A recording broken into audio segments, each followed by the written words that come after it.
We're in the city of Fullerton, out at the Fullerton Arboretum, attached right to Cal State Fullerton. That's right. Greg, give us a background. How did this place start? So in around 1970, there was a group of faculty members as well as students that decided that this would make a great arboretum. And it officially opened in 1979. 1979, huh? And what type of, what collections do you have here? So we have plant collections from all over the world. Our four main categories are the Mediterranean collection, desert collection, woodland, and cultivated collection. The desert, we have, Baja, California, South African deserts, Madagascan, and then our native Californian Mojave desert area.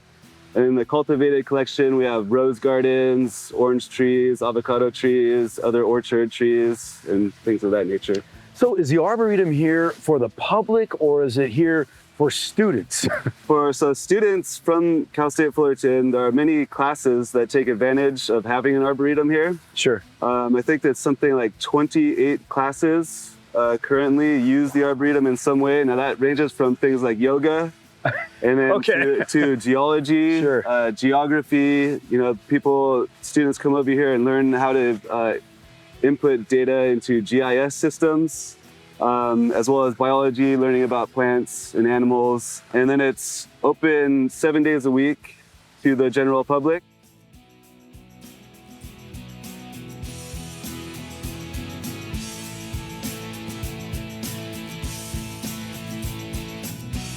Well, we don't have that much time, so let's get started. All right, sounds good.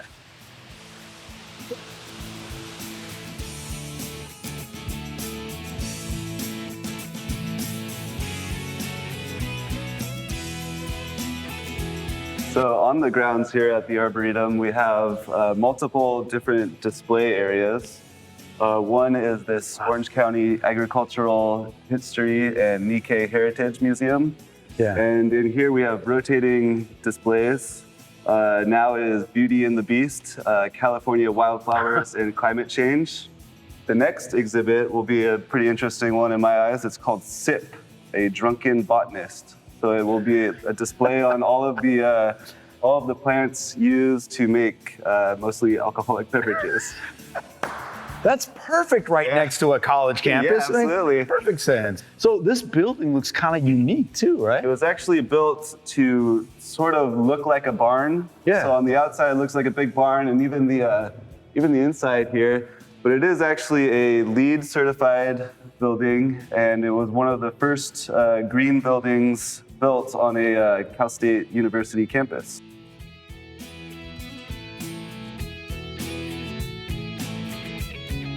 So Greg, we've made our way to the Mediterranean, right? The Mediterranean. What is different about the Mediterranean areas?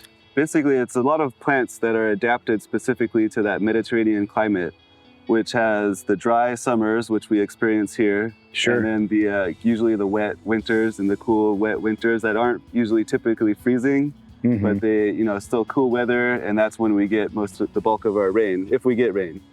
So this whole section here is devoted to plants from the Channel Islands, which are the islands off the coast of California here. Yeah. Wow, cool. Oh, what are these right here? What in the world? So those are something that is called our Lord's Candle, or the chaparral yucca. They grow in their vegetative stage with just their leaves for typically several years. And then they will send up a flower spike and produce their seeds, and then the whole entire plant will die after that.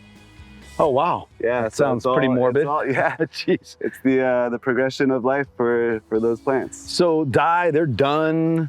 Yes, it's done. However, it has produced seeds, and so that one plant has produced, you have a dozen fruits up there. In each of those fruits, you could have 20 or more seeds. So you're talking 200 plus seeds that could become more yucca.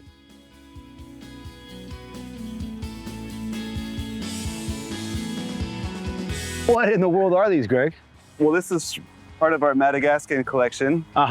And these plants here they're known as Madagascan ocotillos. because they're very similar to the ocotillo that grows down in the Anza-Borrego desert.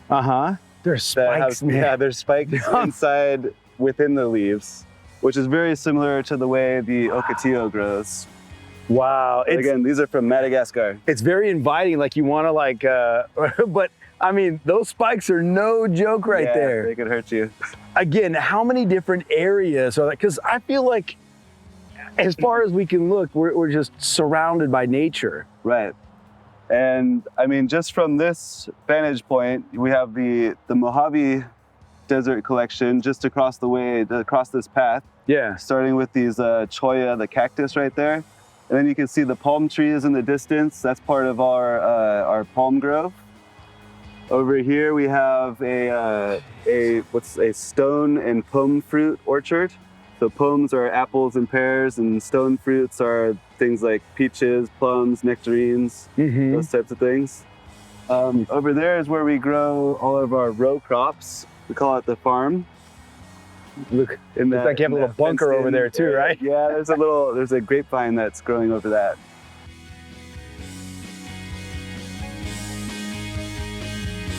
Look at the size of these things. Yeah, there's some giant leaves. Oh my goodness, they're like half my body. Yeah. Wow, where are these found? So now we're entering into the subtropical area of the garden. So much different than the desert, right? You have spiky plants over there with very, very tiny leaves. And then here you have plants with humongous leaves that almost are the size of you.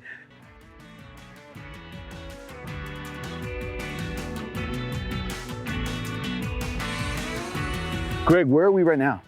So this is what we call our rare fruit orchard. Ooh. And it's a collection of mostly subtropical trees from all over the world. And all of them are edible. That is called a Calamansi or Calamansi, and it's from the Philippines, actually. And they generally, what people would do with that is squeeze a bunch of those because it takes a lot to get a little bit of juice. Okay. You squeeze a lot of it, add some sugar and water, so you're basically making the kind of a lemonade, but with the Calamansi, and it's a very unique. Just eat the whole thing? Well, it's very sour, so you can try it. Do I open it up or? Yeah, you can eat the whole thing, the peel and all.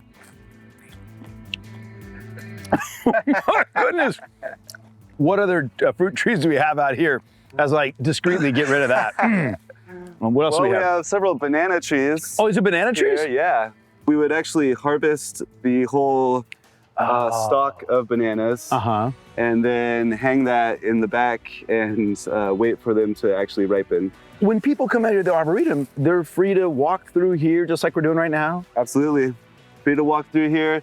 And, you know, picking maybe one piece of fruit off the tree is kind of okay. We look the other way on that, but, you know, we don't bring a basket. Yeah, bring a basket and just fill it up and take off. This is another kind of a tart fruit, but this one looks like it's about ready to go. So how do you This eat one that? you just bite right into it. Just bite right into them. So I'm doing the clean out. I don't know how they're, how many other kids, I just saw a bunch of kids walking around. Boy, that is really like, feels rubbery almost. Yeah. And a lot of times the way I've it's a little tart. Is this fun for you, Greg? Yes. Whoa. So this entire area, all these trees I'm looking at are fruit trees? All different types of fruit trees. A lot from Central America, South America, and then Southeast Asia and places like that. This would have been from Asia? Yes, the star fruit that's an Asian fruit. Okay, wow. We managed to make our way around the Arboretum and you found one mini banana? Right. So that I can try something that's not sour? Yeah, so you can tone down the sourness in your mouth. And what is it? It's just a banana? It's just a banana. Not a plantain or anything like that? No, it's called the ice cream banana. Oh, okay. And the types that you usually get in the store are the dwarf Cavendish. Oh, of course, everybody knows that. Fullerton Arboretum, out here in Fullerton, thank you so much. By the way, your hours are? 8 to 4:30 daily. And admission is free. It's free. Cheers. Cheers.